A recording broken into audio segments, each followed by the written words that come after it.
going on? What's going on, everyone? I'm Marcus. You're at the channel of the Debt Free Dad, and this is the inaugural live video that I'm doing. I probably did it a little too early, but I wanted to make sure it wasn't too terrible, so I said let me do it earlier. The sooner the better.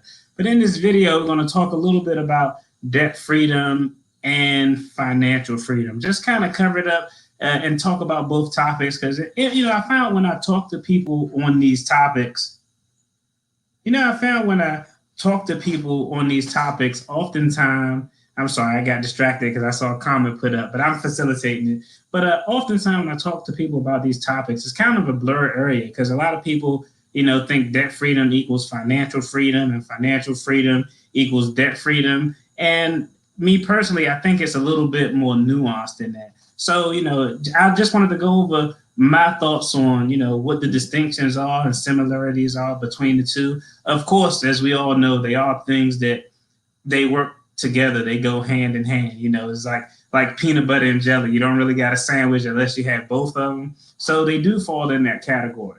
But first, I think the first thing you got to realize is really an internal thing, how you look at financial freedom, because that's different for everybody. Everybody has a different race. Some people have a sprint, some people have a marathon, some people have a half a marathon.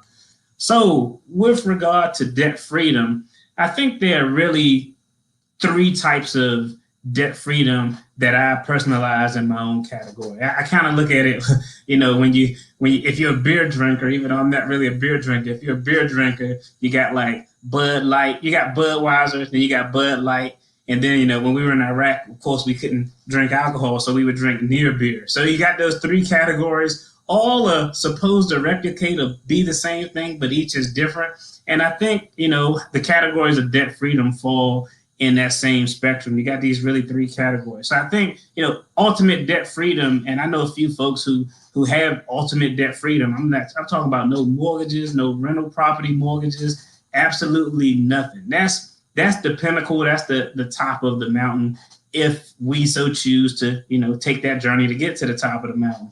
But I think the next type of debt freedom, I like to call it a debt freedom light, if you will. But really, my view with debt freedom light is essentially the only thing that you have is a mortgage on your primary residence and you don't have any other debt. That's that's a great place to be. That's the journey that I'm on, that I'm trying to get to that level, because I'll probably never pay off my primary mortgage early, but that's a whole nother discussion for a whole nother day. But I think that's the second type of debt freedom, where you just have no consumer debt, no nothing, just that mortgage. And that affords you a certain amount of freedom. And then I think the third type of debt freedom you have is, and it's kind of that near beer. It's supposed to be debt free, but you're not really debt free. And I think this is the category I fall in now, is where you essentially have a mortgage and the last debt that you're tackling on your debt snowball. And so for most of us, when we really get to that stage where we're at the back end of the snowball, we done paid off the credit cards and the car, so we may be looking at a student loan or a car payment, but whatever that last item is, that's that non-mortgage debt. I think that's kind of that prerequisite to hitting one of those, debt freedom light and on your way to actually becoming debt free. The reason that stage is really important is because that's a stage where you actually start to realize that you have excess. And excess is one of the most important things if you're budgeting and trying to achieve whatever your interpretation of financial freedom is. And I talked about this on a few of my other videos, but essentially, how I look at that is I'm on the back end of my snowball. I'm paying so much toward my final debt. I'm probably paying 4 times what the minimum payment is. So as things come up, as a lot of people saw with my June budget, how I had all these additional expenses and so forth, I'm able to say, okay, well, I can just, if I need to, I can cash flow those things and just only pay the minimum payment to just kind of keep things on track and deal with expenses without even tapping into that emergency fund. So that's kind of that third area of, debt freedom, where you're on the back end of snowball. You got your last debt snowball debt that you're challenging, that you're taking care of, and maybe a mortgage outside of that. But by that time, you done built up such a large snowball, you can really move freely to kind of do things. I'm gonna go to. Let me look at some of these comments right now because I don't want to get too crazy. I see everybody in here showing the support. Hey, I appreciate y'all, and y'all know I'm blind as hell, so I gotta scoot up. So I gotta scoot up what I see. But I see my man Anthony McLemore in here. I see, of course. I see Asian American Legal Focus. She had a good live stream yesterday with an attorney who I know very well. It was really amazing. Y'all need to go check it out. Check out her channel.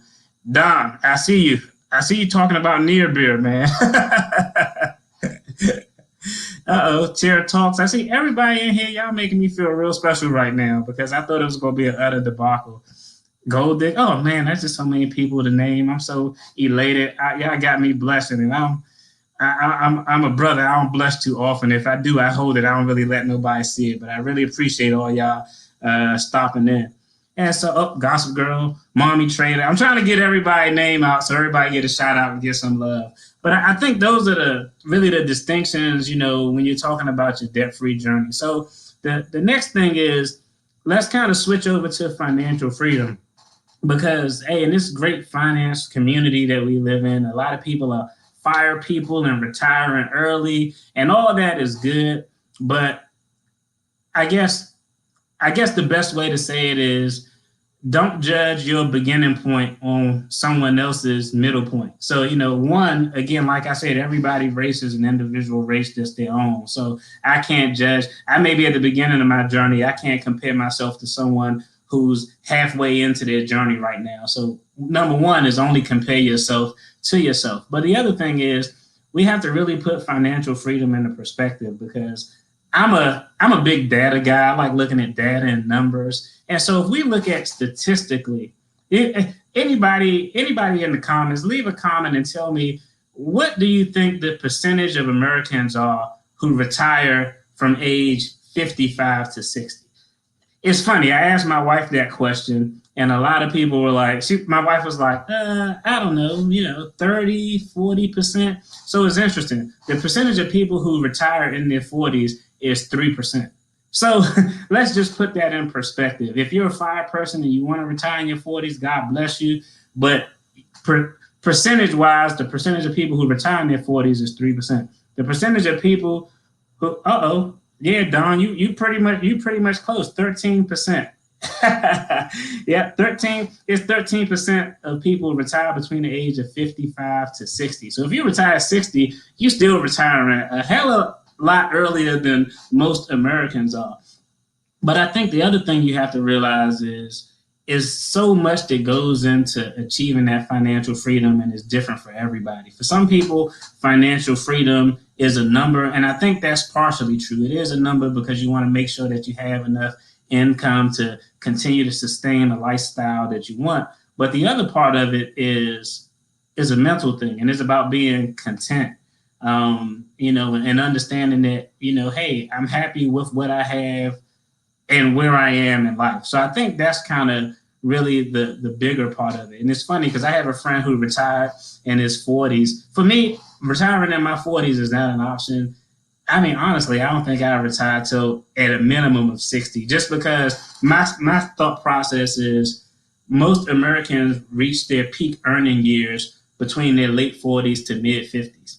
So I had a buddy who actually retired. This is an interesting story. I had a buddy who retired, and he retired like at 43 or something like that. But he didn't take into consideration the social impacts. If you retire at 43, the rest of your crew, hey, we still out here working in that workforce. So he retired. He did traveling and things with his wife and some investments, which was all great. But, it was really, the social thing was really kind of difficult for him, he told me, because everybody he knew was still working, was still out there in the workforce. And so ultimately what he did was he said, hey, I'm going to go back in the workforce. Well, I think one thing he didn't calculate, he told me, into that decision to retire so early, once he went back into the workforce after taking that 4-year period off in his mid 40s, and he really just went back not because he had to, but he was like, hey, it's good. I can still do it. I enjoy doing it. But because he took that hiatus, he couldn't demand the salary that he was making prior to retirement. Because, and I mean, think about it from a commonsensical standpoint. It's like it's like Michael Jordan. Michael Jordan was at the peak of his game, then he left and played golf and came back. And, you know, that first year, everybody not Michael Jordan, everybody not going to get 3 chips after retirement. So it took him a longer time to work his way up to the salary he had pre-retirement, just because he kind of had that hiatus. And so when he told me that, it really put things in perspective for me, where I know me personally, I definitely want to capitalize on those highest income earning years for most Americans, which is the late 40s to mid 50s. But, you know, at the end of the day, he told me, and I think this rings true, financial freedom it's a financial number, but it's also a mindset of being content with what you have and understanding what your budget allows for. You know, and then the other thing too I thought was funny is he retired in his 40s and he was all the way, he still had financial freedom, but him and his wife actually had another baby. I thought that was hilarious. I was like, man, did you plan it? Like, you planned everything else? But him and his wife actually had another baby after they, you know, retired. And, you know, they still could have, had to retire early, but he was like, hey, in light of, you know, a new child and, you know, the social things is just not me and not being able to interact with. Oops. That's a funny comment. So, but yeah, it really just depends on what you want to do. So that was really just kind of the points I wanted to take away and really talk about. You know, financial freedom, like I said, is different for us all. So let's not judge ourselves on somebody else's journey. Everybody's situation is different, and the only thing we can do is adjust our personal game plan to make sure it's the best game plan for us. That's really, hey, nobody gonna take care of you and believe in you the way you believe in yourself. I just told my son that yesterday, but that's really kind of how it is. So the obligation is on you to make the plan and be content with what you have. Now let me go over here to these comments. Oh, cool. Yeah, I see Mommy Trade over there retiring early. Hey, that's a good thing too, especially when you have your own business. And that's the other thing. A lot of people, when they do reach FIRE, they retire from the normal 9 to 5, but all they really do is pick up another 9 to 5. Even some of the biggest financial YouTubers, I mean, their new career is content creators. So, you know, you really got to put things in a perspective. Most of the time, it's just a transition from that typical 9 to 5 career field. There's something that may be a little bit more unique or nuanced, like a content creator, like managing an investment property portfolio. So those are kind of the things that go on. Go back to work. Kids are expensive. That's completely true. Yeah, 2, I'm good. I made sure that I'm good. I don't want no other kids. I love other people's kids though. Yeah, everybody else's kids are beautiful and they look so adorable when they little and they smell so good like lotion. But once they start stinking, go back. If you aren't potty trained, I'm not watching you. That's my general rule. Yeah, and so I did also wanted to kind of talk about and answer a few questions that were thrown out to me. So one question that was thrown out by one of my favorite channels, as always, Asian American Legal Focus. She asked a question, and I'll put her name on it since she was the one who answered and didn't mind it. She wanted to know a little bit about how did I plan when I relocated from North Carolina to DC, just financially and from a budget standpoint. And I thought that was a good question. I guess the start of that question would be when I was initially in North Carolina, and as you know, because everybody who practices law don't have a big bank account, I would probably say I was probably underemployed at that point. My first job out of law school and passing the bar, I made less money than I made prior to going to law school. So I was like, man, this is it's kind of rough. And so, at that stage for that 3-year period, it was just like, hey, I got to build up this experience, learn how to do these trials, learn all the nuances, the actual practice of law. And then, hopefully once I get that, I can turn that and manipulate that into a career that's more lucrative. So after 3 years, I was fortunate enough to find a job in the District of Columbia. So I was like, oh, cool. I bet I get to move back home. I was excited. It was essentially me doubling my salary. So, mentally you think, oh man, I'm doubling my salary, I'm gone. But then you also got to consider that the price of it and expenses to live is probably double. So it all kind of panned out in the wash. But with that increase, I'll tell you, with that double salary, I had just enough money to actually get a residence and make a little bit of progress on some of those initial debts I had. Because like I said, out of law school, I was really kind of underwater because I was unemployed. I had a lot of debt. And I just didn't really make enough money to pay for the expenses that I had. And so moving to DC, I got made twice what I was making. About, I think it was maybe like 80,000 or something like that. I mean, I put the numbers out there. It's not a big deal, but it was like $80,000.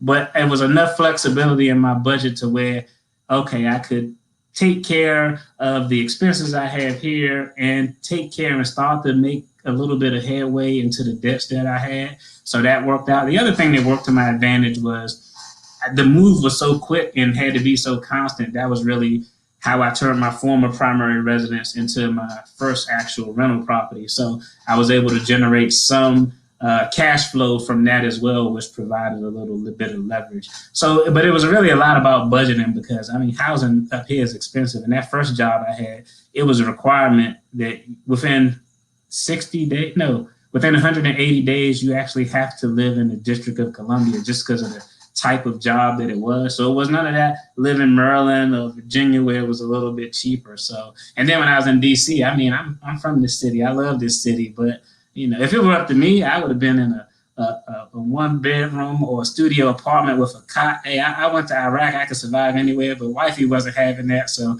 we had to get something a little bit more comfortable in place just so one, she wouldn't go crazy, and two, she wouldn't kill me. So it ended up working out. But that was really how I negotiated and how I worked out that thing. It was really kind of budgeting and squeezing that budget so I can actually start to pay off those debts and make progress.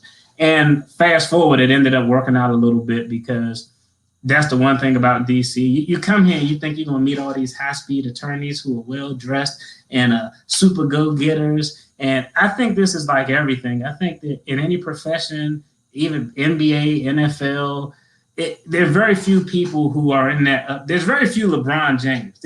You got a certain percentage, it's like a bell curve. You got a certain percentage of people who do their job and they perform to a B standard. Then you got those few A+ performers. So I came up here expecting it was going to be like really big time, and I went in the courthouse and I was like, oh man, these guys aren't that impressive. Not to sound arrogant, but I just thought. I mean, as an attorney, I think you got to be a little bit arrogant, but I thought it would be a little bit higher standard that attorneys held themselves to just because of the city I was in, and that really didn't hold true. So because of that, there's an actual lot of opportunity to grow and expand your career because I came from a place where you always had to hustle. That's always been my mentality. So if you're sharp and you got a tough work ethic, you'll lap a lot of the people in DC because a lot of people are just comfortable. They do their job. They don't ever go above and beyond. So if you show that initiative, you can grow. And maybe 18 months later, after I came to DC, I doubled my salary again in the same agency that I was at, just getting a promotion. So I went from the newest guy, the only minority, the youngest attorney there, to becoming the director in charge of the entire unit in like an 18-month period. So there's a lot of opportunity if you got a hustler spirit. Another question that I had was, let's see. Oh yeah, now my children, they definitely go. I see she asked and I got a question about if my children go to public schools. Yeah, they go essentially to a charter school. The schools in DC are weird. It's not like maybe how you and I grew up where okay, you live in this neighborhood, you go over there. It's kind of a lottery-based system. So my kids initially went to a school. It was a charter school, and it was just the luck of the draw. They put their name in the bin. They didn't get picked at first. They were on a waiting list, and somebody dropped off, and they ended up getting picked up. And I was blessed that it ended up being like the top charter school in the district, and it went from pre-K to 8th grade. So my daughter and my son went there. And now my son is in public school, but it kind of works the same way. He goes to a school that's a STEM school. He's a computer kid. He actually got his first job. I'm proud of him. He got his job at Homeland Security, and but he's a computer STEM IT guy. So that's kind of how that situation worked. Oh, I see. You the only minority in the law firm. Hey, is common. I think if I'm not mistaken, I think it was like, and and correct me if I'm wrong, but I think it may be like if the last numbers, I think, and especially with minority women, they make up a small part of the legal field just as a whole. I'm talking about attorneys, staff, counselors, the entire process. I mean, even from the law clerks and paralegals, it's you got to understand that it's a guarded profession. So I'm always excited when I see, other people who look like me, other minorities, people from different cultures, because you need that diversity in any industry to actually make it successful. I mean, how can you argue something on behalf of me if you don't know necessarily understand what my values or core values may be, so it's kind of interesting. I did have another question. I thought it was a funny question. It was what would you, no matter how much financial success you attain, what are a few things that you would never change doing? So the first one that's jumped into my mind was, and I don't know who does this, but I still do it, and I'm always going to do it. For some reason, I'm never going to stop keeping grocery bags from the grocery store. I don't know why I do it.